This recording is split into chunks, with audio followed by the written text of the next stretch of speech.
Olá! Hoje a gente vai mergulhar num dos distúrbios psicológicos mais complexos e perturbadores que existem. É uma forma de abuso que se esconde, sabe? Se disfarça de cuidado exemplar, um cenário onde o amor vira uma arma e o zelo, o zelo vira uma sentença. Para começar, vamos pensar numa pergunta que parece um paradoxo. E se a pessoa que mais se esforça para curar alguém fosse, na verdade, a fonte secreta de todo o sofrimento? É exatamente essa contradição chocante que a gente vai tentar desvendar aqui. Então, para entender esse transtorno, a gente precisa ir direto na essência dele, na ideia fundamental que define tudo. Vamos lá! O nome formal disso é transtorno factício imposto a outro. Talvez algumas pessoas conheçam pelo nome antigo, Síndrome de Munchausen por procuração. O que acontece aqui é que o perpetrador, que geralmente é um cuidador, transforma uma pessoa dependente, uma criança, um idoso, num paciente crônico. O ato de cuidar, nesse caso, vira um verdadeiro palco para o poder. E aqui está o ponto crucial, o que diferencia isso de uma fraude comum. O objetivo não é dinheiro, não é um benefício material. A recompensa é totalmente psicológica. É a necessidade de ser indispensável, de receber admiração, de ser o herói no drama médico que a própria pessoa criou. Essa frase, eu sofro através do outro, revela a alma do transtorno. É como se o perpetrador projetasse o próprio sofrimento no outro, usando o corpo da vítima como um palco para suas próprias questões internas não resolvidas. Ok, agora vamos tentar entender a mentalidade por trás dessas ações. O que é que impulsiona um comportamento tão destrutivo assim? A palavra-chave aqui é sempre controle. Existe uma necessidade avassaladora de dominar cada aspecto da vida da vítima. E isso se manifesta como uma resistência feroz a qualquer sinal de autonomia ou de melhora, como, por exemplo, impedir uma alta do hospital ou brigar para não trocar de médico. E isso leva a gente a um paradoxo terrível, muito cruel. A mesma ação que faz o perpetrador parecer um cuidador exemplar é exatamente o que adoece a vítima. O cuidado aqui é o veneno. Apesar de ser uma situação muito enganosa, ela segue um padrão, quase como uma coreografia previsível. Existem sinais bem claros que denunciam essa dinâmica, se a gente souber o que procurar.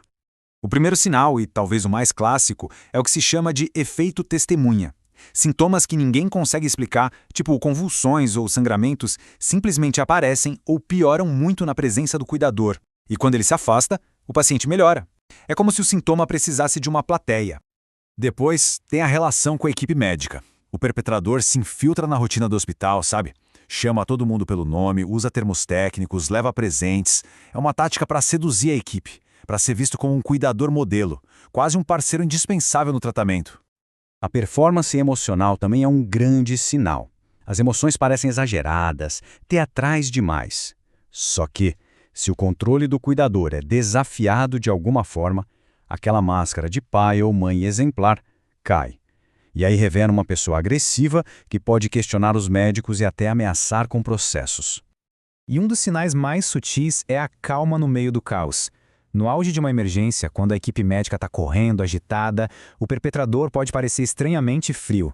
A preocupação real dele não é com a vítima, mas sim com o impacto da sua própria atuação. É muito importante não confundir esse transtorno, que é super complexo, com uma simples simulação ou fraude. As motivações e os mecanismos por trás são completamente diferentes. Olha, a diferença fundamental está no motivo. No transtorno factício, o ganho é interno, é psicológico, como a atenção e poder. Já na simulação, o objetivo é externo, é direto, dinheiro, benefícios. Isso se reflete até na consciência do ato. A fraude na simulação é totalmente deliberada, enquanto no transtorno a motivação é bem mais inconsciente. Mas o ponto mais grave, sem dúvida, é este. Na simulação, o risco é para o próprio indivíduo. Aqui não.